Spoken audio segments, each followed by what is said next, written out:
하나님의 거룩하신 말씀 창세기 18장 10절 15절.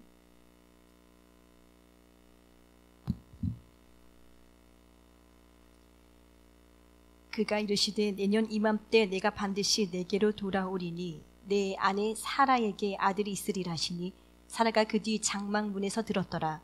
아브라함과 사라는 나이가 많아 늙었고 사라에게는 여성의 생리가 끊어졌는지라. 사라가 속으로 웃고 이르되 내가 노쇠하였고 내 주인도 늙었으니 내게 무슨 즐거움이 있으리요. 야훼께서 아브라함에게 이르시되 사라가 왜 웃으며 이르기를 내가 늙었거늘 어떻게 아들을 낳으리요 하느냐. 야훼께 능하지 못한 일이 있겠느냐. 기한이 이를 때에 내가 내게로 돌아오리니 사라에게 아들이 있으리라. 사라가 두려워서 부인하여 이르되 내가 웃지 아니하였나이다. 이르시되 아니라 내가 웃었느니라. 아멘. 예. 내가 웃었느니라는 말씀의 제목으로 하나님 말씀 나누도록 하겠습니다. 그 하나님의 말씀을 이제 우리가 약속이라고 하죠. 약속입니다. 언약이라고도 하고 약속이라고도 하고 계약을 맺은 것으로도 이제 얘기를 하죠. 그 제가 말씀드려서요. 언약이라는 게 베리트입니다. 베리트라는 단어인데 언약이라는 단어가 갖고 있는 함의적인 어떤 뜻이 있는데 이게 뭔가 보면은 이게 자르다, 삭제되다는 단어입니다. 그러니까 언약이 우리와 맺어졌다라고 하는 것은 어떤 분이, 어떤 자가 희생을 감내하고 우리에게 와야만 가능한 일입니다. 그래서 우리가 서로 동등된 위치에서 언약을 맺는다 이런 개념이 아니고요. 우리가 어떻게 하나님하고 동일하겠어요? 그 하나님 편에서 당신이 삭제되고 기각되고 끊어져 죽임당하고 우리에게 온 게 언약입니다. 그렇게 놓고 보면은 언약은 우리 편에서는 어떤 원인도 없는 상태입니다. 언약이라고 하는 것은 하나님의 열심과 하나님의 의지를 반영한 것입니다. 그래서 이게 제가 그렇게 말씀드렸죠. 창세기 15장에서 하나님이 그 아브라함에게 약속을 주시죠. 그런데 약속을 아브라함이 믿죠. 믿으니 그것을 의로 여기더라 하는 겁니다. 여겨준 겁니다. 그러니까 믿는다라고 하는 것은 제가 늘 말씀드리지만 우리에게 원인이 없는 겁니다. 내가 믿어서 구원이라는 소리는 아니에요. 사도행전 15장 11절에 은혜로 구원을 받은 겁니다. 믿는다라고 하는 것은 행위에 반대되는 단어로 그냥 갖다 쓴 거예요. 그러니까 행위에 반대되는 단어로 믿음이라는 단어를 하나님은 부득불 차용해서 갖다 쓰신 거예요. 그러니까 내가 믿었어가 아니라 믿음으로 된 그 의라는 소리입니다. 그 믿음, 그 호피스티스라는 그 믿음으로 된 의죠. 믿으니 의이다라고 되어 있습니다. 그렇다고 해서 아브라함이 완벽하게 믿었느냐? 그렇지 않습니다. 15장에서 본 것처럼 하나님이 아브라함에게 야, 네가 소를 잡고 3년 된 암소, 3년 된 숫소, 양 잡아서 내게 하나님 앞에 각을 뜨라라고 했는데 15장 16절쯤 돼서 보면은요, 아브라함이 깊이 잠들어요. 아브라함은 언약을 맺는데 하나님과 아브라함이 언약을 맺죠. 그런데 아브라함은 깊이 잠들어 버려요. 아브라함이 언약을 맺을 수 있는 힘이 없어요. 그럼에도 불구하고 하나님은 어떻게 하느냐 보니까 무언가가 이미 아브라함에게 찾아오죠. 그리고 하나님이 약속을 주세요. 아브라함이 깊이 잠들고 약속을 주시거든요. 그러면 아브라함은 배제된 것 아닙니까? 하나님이 언약을 주실 때에 아브라함이 깊이 잠든 상태에 빠졌죠. 잠은 죽음을 메타포로 갖고 있다고 했으니까. 그러면은 아브라함 편에서는 원인이 전혀 없는 것 아니에요? 하나님은 약속을 주시려고 하고, 그런데 아브라함이 깊이 잠들었더라. 얘는 죽은 자야. 그리고 하나님이 그 아브라함에게 약속을 주시죠. 야, 니들이 400년 동안 종살이하고 나서 니들이 결국은 어디에? 가나안 땅에 입성한다. 가나안 땅 내가 줄게로 얘기하고 말씀하시고 17절 18절에 보면 횃불만 지나가죠. 하나님의 언약만 지나가요. 언약이 성취하겠다는 거죠. 그런데 여기에 보니까 아브라함을 통해서 하신 게 뭐죠? 아브라함을 통해서 3년 된 셋째 숫소, 순양 이런 것들을 잡아서 각들라 하는 겁니다. 그러면 그 언약이 우리에게 넘어오려면 무언가가 죽어야 돼요. 그게 누구죠? 예수잖아요. 그래서 그 예수 그리스도께서 죽임당함으로 말미암아 언약이 우리에게 온 거죠. 그리고 약속을 어떻게 하는가 보니까 하나님이 그냥 일방적으로 주세요. 이걸 내가 그냥 수용하는 겁니다. 이걸. 그러니까 내가 하나님과 동등한 위치에서 언약의 관계를 성립했다라고 하는 건 그분이 나 같은 찔찔이들에게, 우리 인생들에게 찾아와 주셔서 언약을 맺어 주신 거예요. 언약으로 내가 관계하겠다는 거죠. 그러니까 우리라고 하는 입장에서 보면은 언약이 먼저인 인생들이 우리 인생들이에요. 그러니까 여기는 내가 더 할 수 있는 것이 전혀 없습니다. 그리고 이걸 보고 창세기 17장에서 제가 말씀을 드렸습니다. 하나님이 아브라함에게 이렇게 말씀을 하세요. 야, 아브라함아, 네가 내 앞에서 완전해라 라고 하는 것은 아브라함에게 완전함을 요구하는 게 아닙니다. 우리가 어떻게 완전하다는 게 어디예요? 그럼 개념도 없잖아요. 완전해라 네가 내 앞에서. 우리 어떻게 완전하는 거죠? 어떤 하나님의 가이드라인을 제시해 주든지 100개 항목 중에 100개까지 완성되는 걸 완전이라고 하든지 가이드라인을 전혀 제시해 주지 않고 완전해라라고 했단 말입니다. 여기서 나오는 완전이라는 말은 나의 어떠함과도 상관없이 그 약속은 반드시 성취되는구나. 하나님이 언약을 주시고 시작이죠. 시발점이고 하나님의 언약을 과정으로 밟아내시고 하나님의 언약을 성취하시는 하나님이시구나를 알아먹는 것, 그걸 완전하다라고 하는 거예요. 우리가 뭘 어떻게 완전을 해요? 그러니까 이 약속은 그분이 시작했고 그분이 과정을 겪게 만드시고 그분이 이 언약을 마침내 완성해내시는구나를 알아먹고 그가 했던 행동이 17장 15절에 할례하는 것 아니에요. 할례를 하죠. 할례라고 하는 것은 다른 게 아니라 그 표피를 잘라내는 것 정도가 아니라 나는 생명 없습니다. 나는 죽은 겁니다. 이 할례라는 게 바사르예요. 바사르를 잘라냈거든요. 바사르가 몸이에요, 몸. 우리 몸 전체를, 우리 육체 전체가 이거 죽은 거죠, 하나님이라고 하고 죽은 거네. 이걸 잘라낸 게 할례라고 하는 거잖아요. 그럼 이걸 해내는 거예요. 이건 내가 할 수 있는 게 없구나. 내가 할 수 있는 게 전혀 없구나를 알아먹는 거죠. 그리고 그 언약은 나의 어떠함과도 상관없이 그 언약은 성취가 되고 말 것이다. 그걸 완전해라. 예레미야 33장에 보면은 예레미야가 12대 뜰에 잡혀 있어요. 그리고 그가 12대 뜰 감옥에 갇혀 있습니다. 587년입니다. BC 587년인데 BC 587년 이후에 1년 후에 유다가 멸망을 해요. 그러니까 지금 이때는요 32장 1절부터 한번 가서 봅시다. 예레미야 32장이에요. 완전히 그 바벨론에게 포위가 된 상태예요. 자, 한번 보겠습니다. 예레미야 32장. 유다의 시드기야 왕 10째 해 곧 느부갓네살 18째 해에 야훼의 말씀이 예레미야에게 임하니라. 그때에 바벨론 군대는 예루살렘을 에워싸고 선지자 예레미야는 유다의 왕의 궁중에 있는 시위대 뜰에 갇혔으니 지금 예레미야는 잡혀 있는 상태고 상황이 어떤가 보니까 바벨론 군대가 예루살렘을 완전히 에워쌌고 이런 기가 막힌 상황 속에 있습니다. 자, 포위되었고 예루살렘은 지금 언약을 받는 당사자인 예레미야는 갇혀 있어요, 감옥에. 이런 상황 속에 있습니다. 그런데 하나님이 이렇게 말씀을 해요. 6절부터 보면은요, 예레미야에게 하나님의 말씀이 임해요. 자, 감옥에 갇혀 있는데 말씀이 임해요. 이제 우리가 여기서 혼란스럽습니다. 아니, 감옥에서 빼내줘야 되는데 갇혀 있는데 말씀이 들려요. 자, 그러면은 감옥에서 나올 수 있는 방법은 뭐라는 거예요? 내가 물리적인 힘을 동원해서 거기서 어떻게 탈출하는 거냐? 그렇지 않습니다. 약속이 들리면 나오는 겁니다. 그래서 이게 말씀이라고 하는 게요, 그냥 이게 성경을 갖고, 목사는 그냥 성경 갖고 얘기하고 우리는 그냥 한 시간 듣고 하나님 우리 아버지 아니까 이렇게 돌아간다, 그렇지 않습니다. 이 예레미야는 지금 할 수 있는 게 전혀 없습니다. 그런데 하나님의 말씀은 들리는데 황당한 이야기를 하십니다. 7절. 보라, 내 숙부 살룸의 아들 하나멜이 내게 와서 말하기를 너는 아나돗에 있는 내 밭을 사라. 이 기업을 물을 권리가 내게 있느니라 하리라 하시더니 여호와의 말씀과 같이 나의 숙부의 아들 하나멜이 시위대 뜰 안 나에게 와서 이르되 청하노니 너는 베냐민 땅 아나돗에 있는 나의 밭을 사라. 기업의 상속권이 내게 있고 물을 권리가 내게 있으니 너를 위하여 사라 하는지라.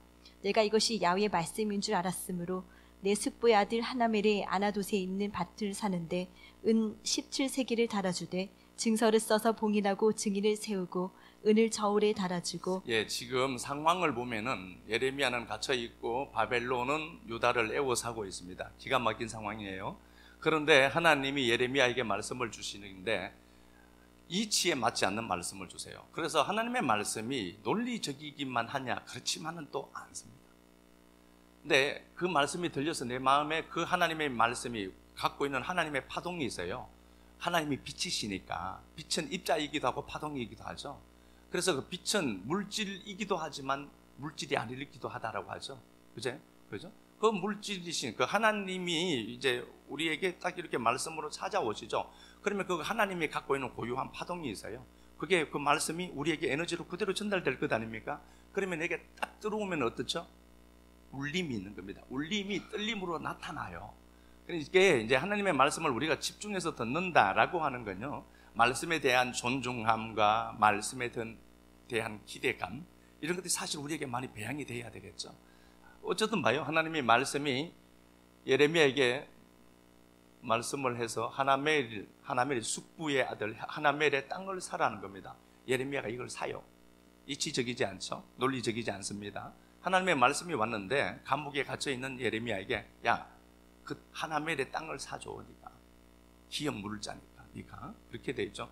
이미 하나멜의 땅은요, 지금 바벨론은 예루살렘을 애워사고 있어요. 예루살렘 성 밖의 상황들은 이미 바벨론에 다 잡아먹힌 상태죠. 그런데도 그 땅을 사래요. 이게 이치적으로 맞냐고. 근데 그걸 예레미야가 사요. 15절, 만군의 야훼 이스라엘 하나님께서 이같이 말씀하시니라. 사람이 이 땅에서 집과 밭과 포도원을 다시 사게 되리라. 그러니까 하나멜의 밭을 사라라고 하신 약속의 말씀은 왜 그러냐 보니까, 야, 니들이 바벨론에게 잡아먹히지만 반드시 알아라, 그 땅 다시 회복한다. 그래서 우리 삶에 나타나시는 모든 물질이나 건강이나 이 모든 것은 비유라고 하는 겁니다. 혹시라도 내가 망한 것도, 그것도 비유예요. 누군가에게는 비유예요. 그래서 그 넘어진 그 자리에서 그냥 자꾸 앉아만 있지 말고 툭툭 털고 딱 그냥 일어나야 돼요. 비유다니까요. 그러니까 내가 잘해서 이걸 가졌네, 이렇게 가지시면 안 됩니다. 자, 그런데 이런 상황을 만났을 때 예레미야를 보면요, 예레미야도 인간인지라 이상한 겁니다. 24절 보면은, 보소서, 이 성을 뺏으려고 만든 참호가 이 성에 이르렀고, 이놈들이 바벨론이 예루살렘 성벽을 깨뜨리려고 토성을 쌓고 있죠. 예루살렘 성벽보다 더 높은 토성을 쌓아서 공격을 하는 거죠. 그러니까 상황은 어떠냐 보니까 땅을 사고 나서 더 좋아지느냐? 아니다는 거예요. 더 안 좋아지더라, 상황은.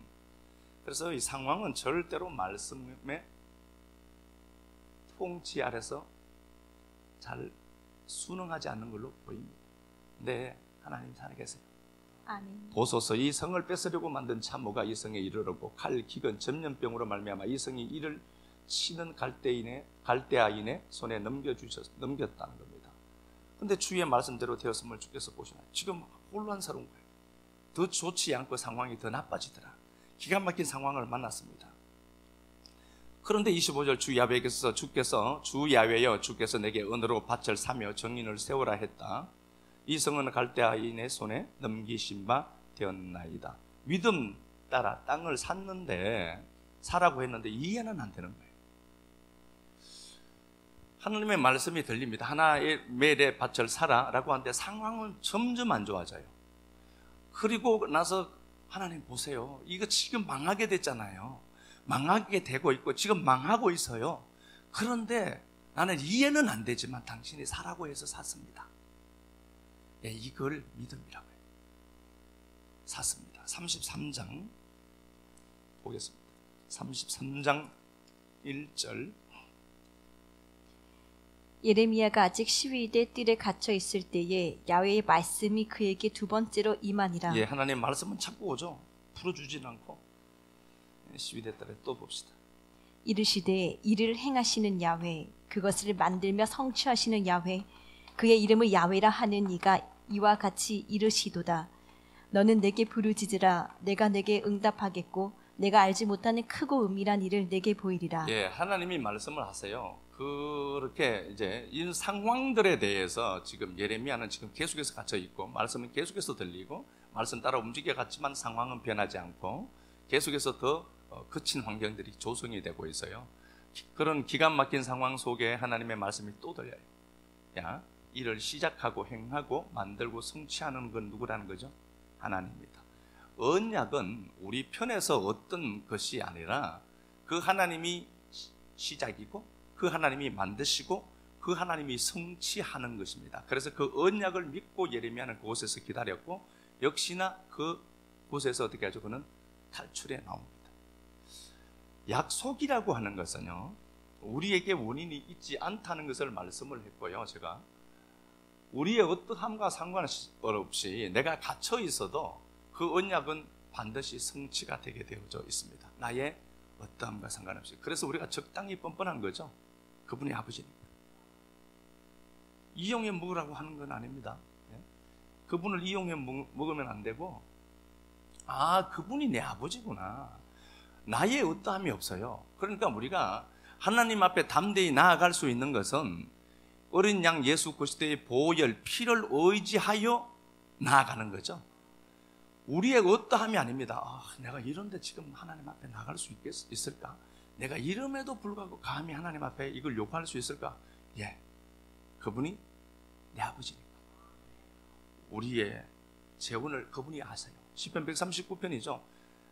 네가 어떻게 지어졌는지, 네가 어떤 성격을 갖고 있든지, 네가 입이 더러운지 이거 다 안다는 거예요.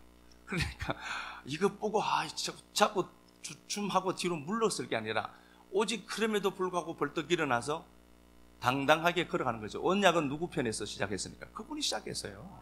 그 언약이니까, 내게 온 언약이니까. 자, 아브라함 얘기로 다시 돌아오겠습니다. 아브라함에게 하나님의 약속은 끝없이 들려졌습니다. 17장 가서 우리 보겠습니다. 창세기 17장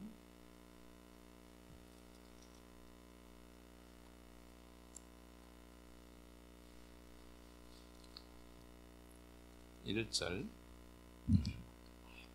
아브람이 99세 때에 야훼께서 아브람에게 나타나서 그에게 이르시되 나는 전능한 하나님이라. 예, 이거 말씀드렸었죠. 전능한 하나님이다. 엘 사다이입니다. 엘 하나님이고요. 사다이 이렇게 있습니다. 전능하다. 사다이 요드입니다. 달레트고요. 레시가 아니고 엘 사다이 전능하신 하나님입니다.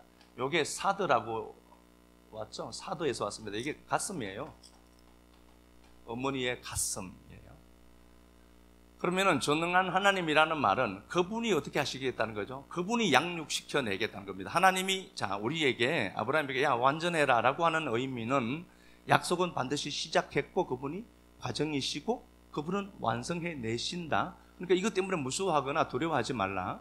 하나님이 약속을 해서요. 내게 약속을 했던 그러면은 내 편에서는 약속의 조건이 있냐? 하나도 없어야 돼요. 예? 그 예수가 죽임 당해서 우리에게 언약으로 넘어왔는데 그 언약은 반드시 너를 통해서 결과를 만들어낼 거야. 그렇죠? 그래서 전능한 하나님이다 라는 말은 이게 사드, 이게 어머니의 가슴이에요. 그러면은 이게 어떻게 하냐 보니까 하나님이 우리를 품에 안고 젖을 먹여서라도 하나님이 너를 완성해 내겠다는 소리겠죠. 전능하다라고 하니까 그냥 전능한 정도가 아니라 요거 한번 찾아볼까요? 이 말씀을 시편 22편 9절.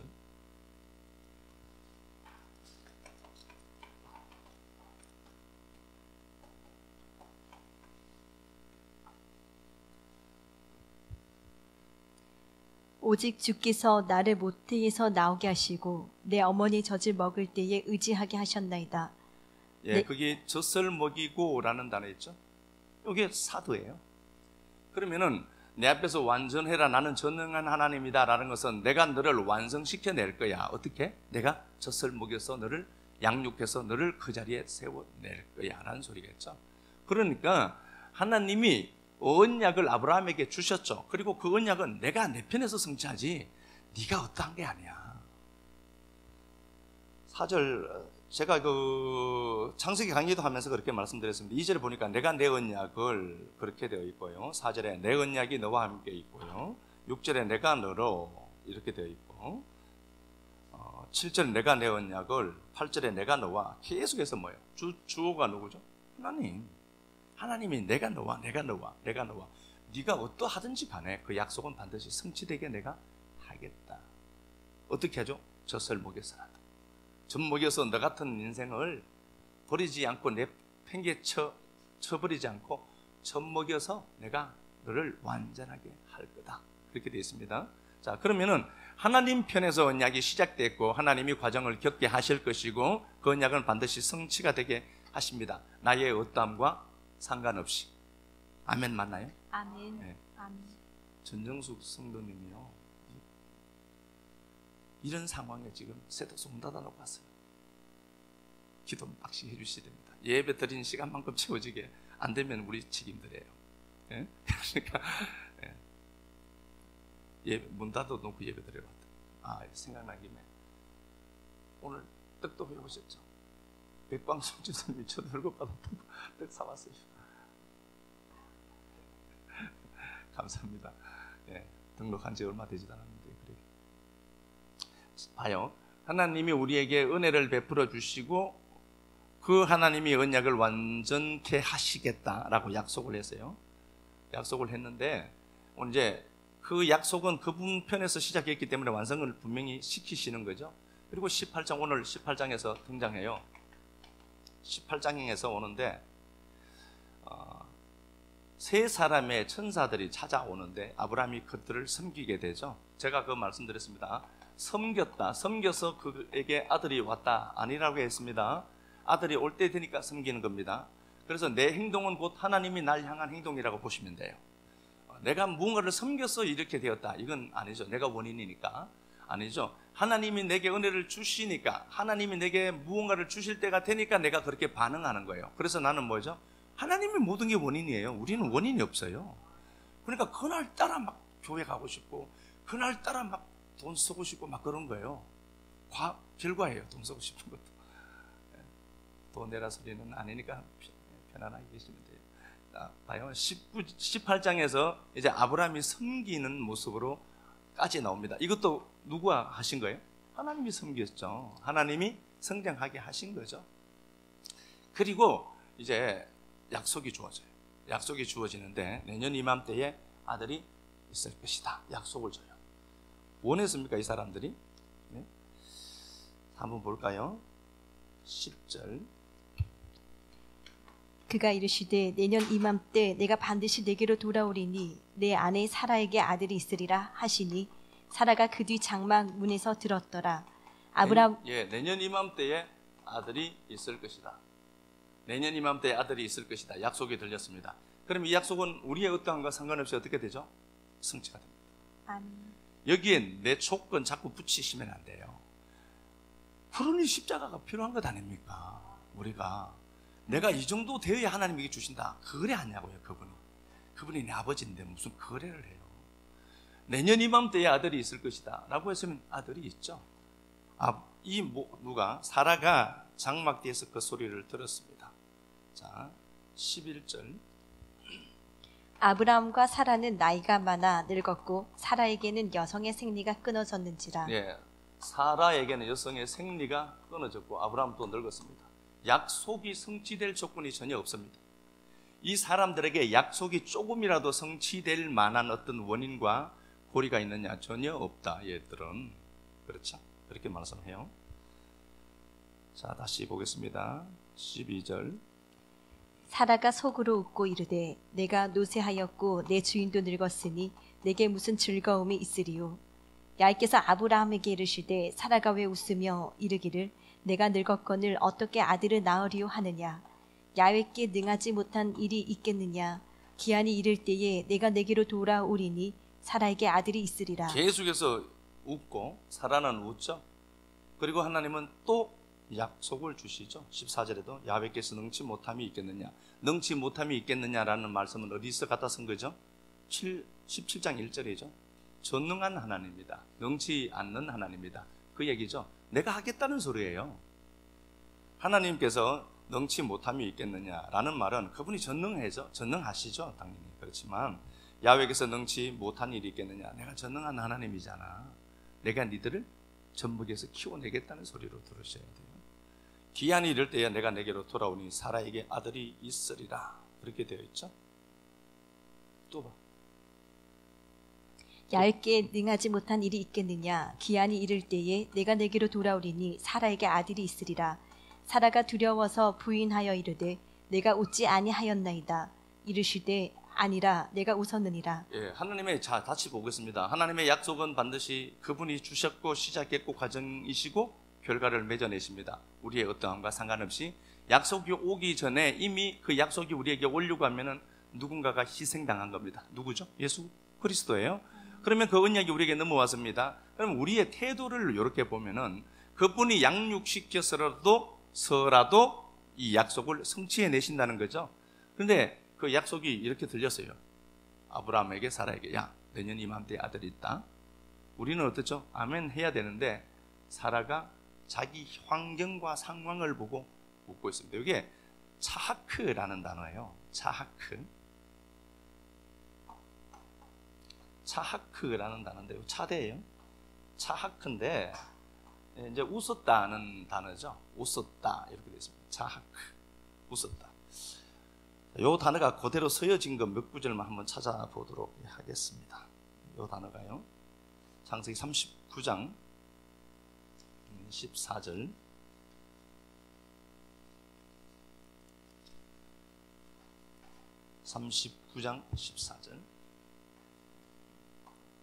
창세기 39장. 네, 창세기 39장.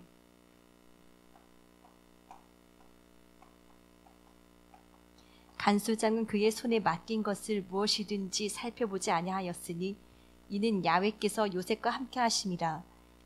39장이요? 맞아? 14절. 그 여인의 집 사람들을 불러서 그들에게 이르되 보라 주인이 히브리 사람을 우리에게 데려다가 우리를 희롱하게 하는도다. 예, 거기 희롱한다는 단어가 차크입니다. 에스겔 22장 한 번 더 보겠습니다. 32절 23장 32절.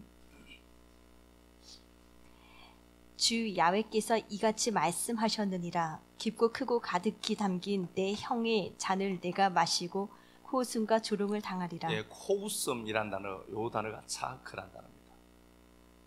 다시 보겠습니다. 하나님의 약속이 사라에게 들렸습니다. 사라는 환경과 상황을 보니까 약속이 성취될 만한 것이 자기에게 재료가 전혀 없음을 압니다. 이게 어떻게 성취가 될까 싶어서 그는 웃었습니다. 그냥 우리 성경에는 그냥 웃었다라고 번역을 해놓았지만 차크라는 단어는 희롱했다, 조롱했다. 기가 찬 거예요. 그래서 하나님 앞에 코웃음 흘린 거예요. 사라는 안 믿어진 겁니다. 사라가 믿음 좋았어 믿었다. 아니요. 사라 안 믿어진 겁니다. 하나님의 약속이 들렸는데 자기 상황과 자기 현실을 보니까 남편도 생산하는 능력이 끊어졌고 사라도 경수가 끊어졌고 지금 아무것도 없는 상태죠. 이런 상태가 되니까 사라가 하나님의 약속이 들리니까 코웃음 친 거예요. 참 웃기네 진짜. 이거예요. 우리 성경에는 너무 양반들이 번역을 해놔서 네가 웃었느니라. 그러니까 하나님이 그렇게 얘기하죠. 너 웃었다? 아니요, 나 안 웃었는데요. 그랬을 때 뭐예요? 웃었다는 단어는 너 나 지금 희롱하고 있다. 너 나 지금 조롱하고 있는 거다. 그러니까 아니요, 나 안 그랬어요 라고 한 거예요. 그러니까 우리가 할 수 있는 건 뭐죠? 어제나 오늘이나 내일이나 내 환경과 상황을 보니까 약속은 성취되지 않을 것 같아. 약속이 이곳 능력을 통해서 떨려지는데도 불구하고 안 될 것 같아. 그러지 말고 하나님의 약속은 그래도 이루어진다. 아멘이죠? 예. 그분이 시작해서 그분이 이렇게 하신다. 말씀에 감동이 있었다 내 안에. 그러면 그 약속의 말씀은 반드시 성취가 된다. 나의 어떠함이 없다니까요. 그래서 제가 이런 말씀을 하면 인간의 본성, 타락한 본성은 어떠냐? 그럼 난 막 말해도 나는 그냥 안 믿어줘도 그분 어떻게 하시겠네. 이렇게 가져가면 진짜 나쁜 사람. 하나님 나 안 믿어지는데요. 그래. 그래도 내가 할게. 이게 돼야지. 이렇게 돼야 되는데 참, 이렇게 하시면 안 돼요. 이게 안 믿어지죠. 사라는 안 믿어진 거예요. 그러니까 코웃음 지은 거예요. 하나님이 알아서 하시지 그거. 하나님이 우리 삶에 개입해서 하나님이 하실 거다며요. 하나님 하신다니까. 우리가 할 수 있는 유일한 건 뭐냐? 이야 될까? 이러죠. 그래도 내년 이맘때에 된대요. 아멘. 네, 그러면 아멘. 되는 거예요. 아멘. 그러니까 여기에 내가 가진 어떤 것들을 자꾸 투입해서 내가 이런 데도 일을 될 수 있을까? 아니요. 그런 거 전혀 상관없이 하나님의 약속은 반드시 성취됩니다. 아멘. 그래서 너무 아파도 하지 말고 너무 괴로워도 하지 말고. 그런데 우리가 지금 내 삶에 펼쳐지는 이 어떤 사건들이 있죠. 상황들이 있어요. 그 상황으로 자꾸 내 미래를 보거든요. 인간은 그래요. 그래서 지금 안 되니까 내일도 안 될 것 같아요. 불투명한 오늘을 보면서 내 미래도 이렇게 될 것 같아. 미리 각본을 짜죠. 그 각본대로 되죠. 내 인생은. 안 그래요. 하나님이 우리를 당신 아들로 선택했다면 그분이 책임져요. 아멘. 창세기 43장 한번 가서 볼까요? 창세기 43장.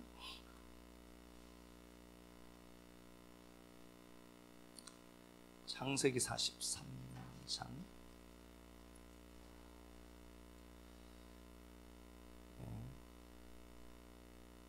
16절. 요셉은 베냐민이 그들과 함께 있음을 보고 자기의 청지기에게 이르되 이 사람들을 집으로 인도해 드리고 짐승을 잡고 준비하라. 이 사람들이 정오에 나와 함께 먹을 것이니라. 청지기가 요셉의 명대로 하여 그 사람들을 요셉의 집으로 인도하니 그 사람들이 요셉의 집으로 인도됨에 두려워하여 이르되 전번에 우리 자루에 들어있던 돈의 일로 우리가 끌려드는도다. 예, 요셉이 있고 요셉이 형제들에게 버림받고 이제 그가 찾아지게 되고 요셉은 지금 총리가 되어 있습니다. 그 형제들은 이 사실을 전혀 모릅니다. 그리고 그 형제들은 기근이라는 상황을 만나서 양식을 구하러 갔습니다. 창세기 42장이죠. 1절에서 양식을 구하러 가는데 가져온 그 양식이 끊어질 때까지 기근이 해결되지 않습니다. 그게 해결됐으면 참 좋은데 계속해서 기근이 생기더라는 겁니다. 그래서 우리가 이런 상황들이 생겨도 하나님의 계획은 반드시 뭔가가 있습니다. 우리는 다 이해할 수는 없거든요. 그래서 43장에서 다시 양식을 구하러 가게 되죠. 그런데 첫 번째 양식을 구하러 갔을 때 니들 정탐꾼이다 라고 말을 했을 때에 아니요, 우리 정탐꾼 아니에요. 우리 아버지 있고요, 제 동생 하나 있어요. 우리 동생 하나 있는데 베냐민이 아버지랑 같이 있어요. 요셉과 베냐민은 같은 형제니까. 그래서 43장에 올 때 어떻게 하죠? 그 베냐민 데려와라 라고 한 거잖아요. 데려와라 그랬단 말이에요. 어쨌든 봐요, 요셉의 선한 의도가 나와요. 요셉이 청지기들에게 자기 형제들을 보고 뭐 양식이나 근근히 먹었겠습니까? 잘 먹었겠어요? 기근의 때에 그냥 아껴 먹었겠죠.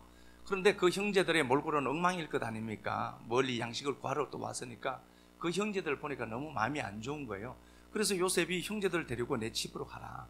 쟤들을 데리고, 형제라고 얘기는 하진 않았죠. 쟤들 데리고 가라 집으로 라고 하니까 이들이 두려움을 느껴요. 이 두려움은 근거 없는 두려움이죠. 자기들 버리니까 우리가 큰 게 잘못했나?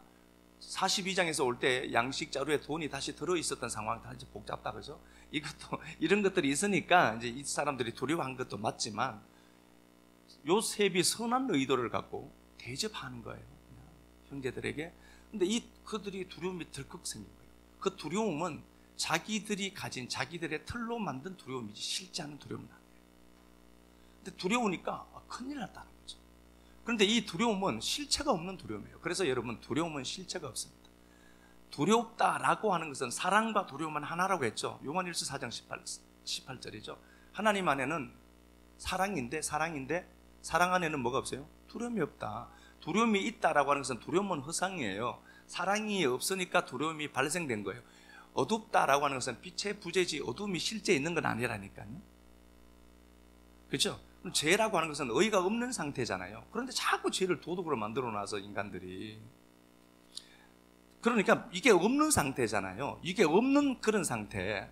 두려움은 실체가 아니라니까요. 그런데 이걸로 보니까 가면서도 두려워 죽는 거예요. 이게 우리들의 습성이기도 해요. 그래서 지금 내 인생의 현재를 보니까 뭐 없거든요. 아프고 고통스럽거든요. 이게 평생 될 것 같아. 그러니까 그 믿음이 가서 똑같은 주파수 파동으로 된 그것들 또 끌고 오니까 또 아프지. 내가 안 바뀌면은요, 상황은 안 바뀐다라고 봐야 돼요.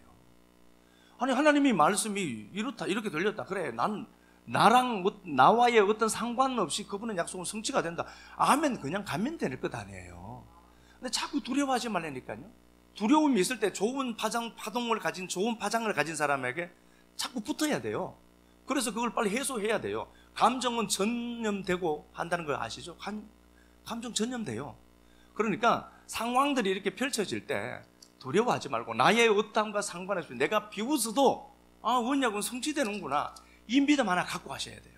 이걸 자 하나만 보고 마치겠습니다. 스가랴 8장. 스가랴 8장.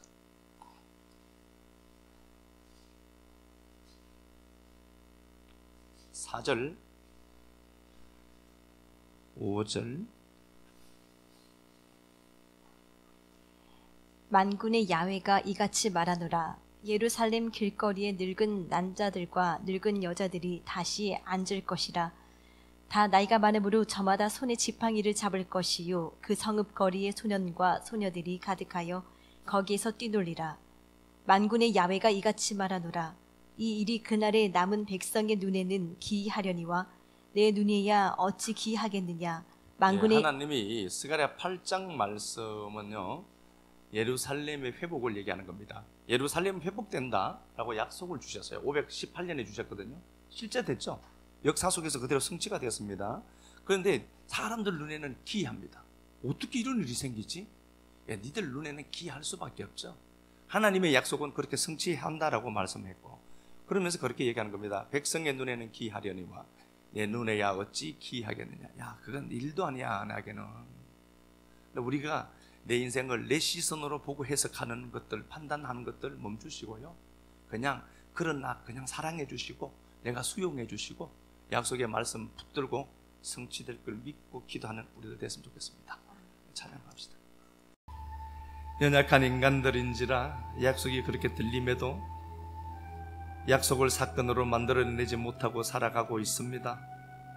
그럼에도 불구하고 약속이 들렸지만 살아가는 환경과 상황을 바라보고